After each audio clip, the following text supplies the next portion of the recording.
Hey guys, welcome back to PED 110. This week we're putting it all together. We've got creating your total fitness and wellness plan. So this will take everything that we've discussed from chapter 1 to chapter 7 and put it into our game plan. So we've kind of been walking around blindly and aimlessly in terms of monitoring our physical activity.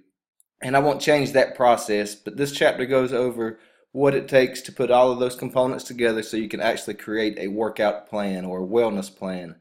Um, that eliminates the need for you having to go spend hundreds of dollars on a personal trainer or some gym professional, because now you have the knowledge and the skills to be able to put together such a plan yourself. And so this week's pretty normal. We've got a checklist, this video, the PowerPoint, the quiz. You have your lab, and then the physical activity monitoring report. As you can see, we're over the halfway point now, so keep trucking. You guys are doing great.